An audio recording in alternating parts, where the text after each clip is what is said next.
Hello, I'm Sergeant Sherry. I'm with A Company 187. Right here, we're celebrating the D Series, which is a series of competitions that we'll be doing here at Fort Drum. It dates back and celebrates what our brave men did at 10th Mountain back at Camp Hale, Colorado, back in late March of 1944.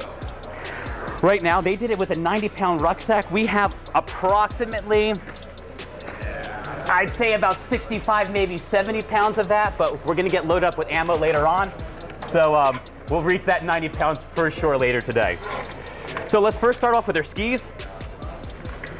We got two sets of skis that we'll end up using for cross-country training purposes. There'll be a biathlon event later on where we'll ski up to each target and then shoot it with our M4s. That also comes equipped with two of our ski poles as well. Now here at Fort Drum, we only have about 2 feet of snow on the ground right now. Back when they did it originally in 1944, there was about 8 feet of snow and temperatures reached to negative 30 degrees. Thank God it's a little bit warmer than that today. So in addition to our skis, we got a nice warm trigger finger mittens and also our snowshoes. So we'll use these to pack down the snow and traverse all the terrain that we need to get through throughout the course of this D Series.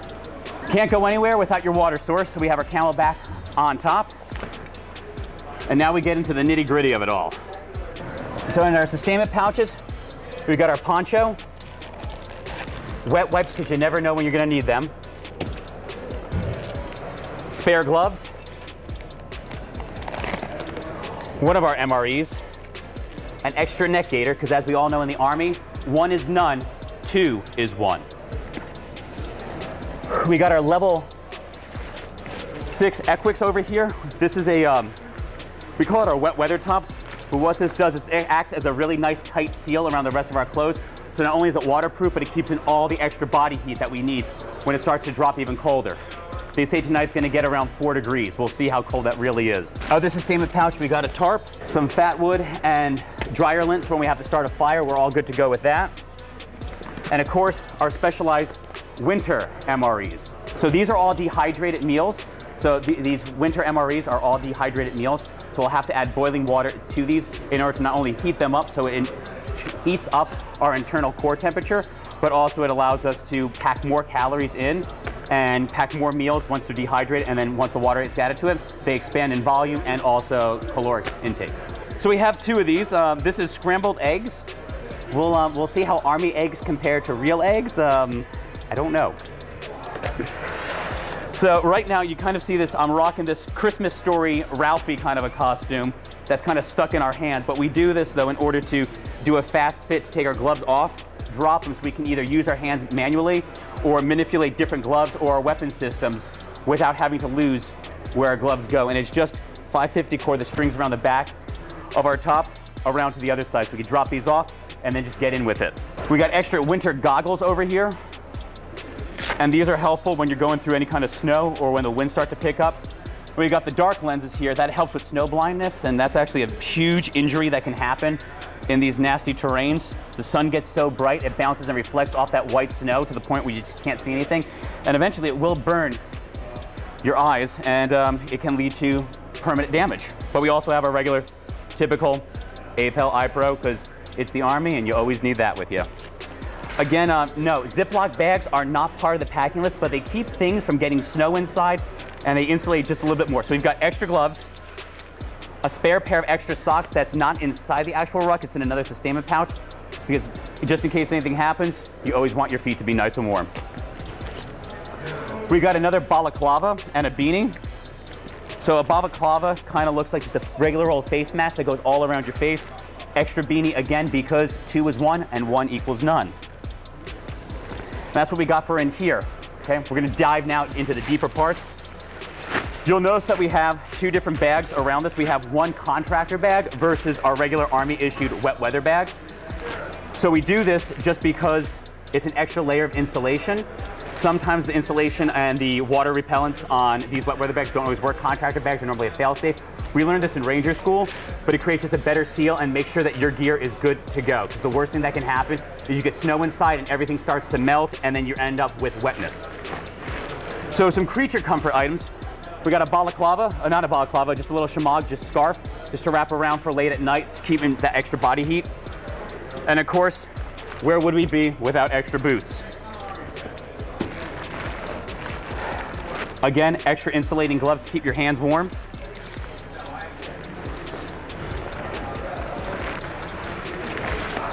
Toiletry kits, toothpaste because you really want clean teeth out there. Dental hygiene is incredibly important. That's just not a plug for our dentists on post. That's actually a plug because we're going to be sharing a 10-man tent, and 10 guys in that tent without brushing their teeth, you're going to want to brush your teeth. There's also a little bit of deodorant in there too because once again, 10 guys in a tent, you're going to want that. But our ACH for when we shoot and when we ski, and of course, wet wipes. Probably the most important thing in our pack list is going to be our company flag.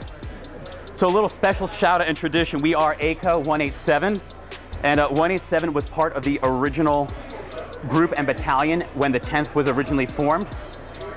So the 10th started originally at Fort Lewis, and then later on, when the Mountain Training Center started happening at Camp Hale, Colorado, they moved everyone from Lewis that was skiing out there at Mount Rainier. They moved them all the way back down to Camp Hale, and the 87th was actually one of the original units there. You needed 3 letters of recommendation to get in part of that unit right there. You needed something from either a ski patrol master, a senator, either a congressman, pretty much saying that you were a fit individual, you had outdoor alpine skills, whether it be skiing or mountain climbing, and you also needed one just to make sure that you were a stand-up individual.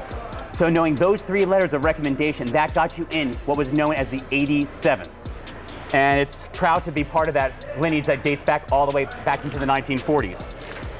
So we also have silk weights right here because it's a performance top. What it does, it keeps you warm, it acts as a base layer, and it wicks all the moisture away from you so you can still sweat, but you'll stay relatively dry and not get hypothermia. Insoles, because if your boots start to get a little bit wet and you don't want to put on the other dry set of boots, you can just put a new set of insoles in your boots and you're good to go. Again, extra socks, always extra socks. Foot hygiene is one of the most important things you can have out there. We got some extra ear pro right in there. And of course, a windbreaker jacket. There's multiple layers of clothing that we have. They go from level 1 all the way up to level 6. And right now, this is another level that we have. You don't really need it because of all the levels we have, but depending on your discretion and what you do and how bad the weather gets, it always helps to have extra layers of clothes. Now, as you can see, these are, again, all wrapped in Ziploc bags. The importance of those Ziploc bags, again, is to keep everything compact in your ruck, but also dry. I cannot harp on that enough. This is our waffle top and our waffle bottoms. As you can see, it's knit. It's a little bit better than thermal underwear that you have, but it's long johns and long john top, and it's a waffle knit. And as that works, it also creates a better base of insulation on your skin, so you can trap in more body heat and survive the colder elements a little bit better. So we have bottoms for that. We also have a top layer for that. And again, we have, just as we have our over whites here, we have an over white top in case we need that as too. And that's only half of the Mary Poppins bag that we have right now. But it just keeps going. Also over here on the side, we have another sustainment pouch for any time we would need a multi-tool, like a Gerber or a Leatherman. No, we're not necessarily sponsoring them, but these are, I've had for many years, so that's what we keep with me. A lot of guys, they get sentimental when they go out to doing field events.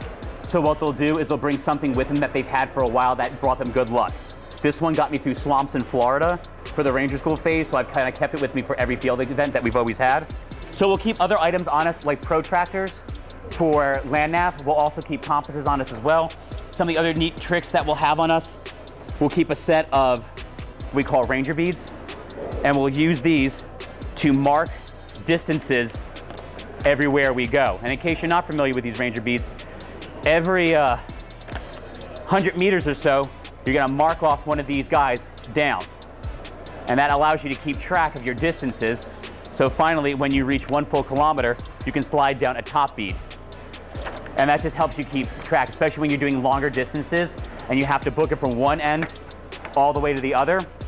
It's an easy way to keep track as opposed to just wandering aimlessly in the snow, like many of us will end up doing today, undoubtedly so. There's 2 different things I'm wearing around my neck right now. I've got a headlamp on here that has a red lens and a regular white lens. We keep it around our necks, some of us do, just so it's we don't have to reach in our bags later on, and we always know where it's at. Also, if we need to, we can easily slide it up to our heads if needs be. The other thing that's part of this, our pack list, it's called an Arctic necklace. So it'll have a lighter right here, and we use the butane fuel because it's a lower freezing point on this one, and it helps start fires better. Also, we have our chapstick because it's important, your lips will get chapped, your cheeks will also get chapped as well. And it's important to make sure that your skin doesn't get windburned while you're out there, because that could also lead to frostbite, which leads to injury and then takes us out, not only of this competition, but real world scenario, takes us out of the fight. And we want to make sure that we're ready to go. Back in the 40s when they were doing the D series, the soldiers, after surviving weeks on end out there in the harsh elements of Colorado, they wondered how hard could combat be, being that they just survived over that amount of elements with the snow, with the ice, with all the simulations that they went through. They thought, how hard could going to Italy be if we could survive the D series? And they actually said after they attacked Riva Ridge and Mount Belvedere and took that, they realized that they wouldn't have been able to do that if it weren't for the D series. So we're happy that to be part of this tradition, and we're happy to be part of this training because this will prepare us for other elements that will happen along our trail here.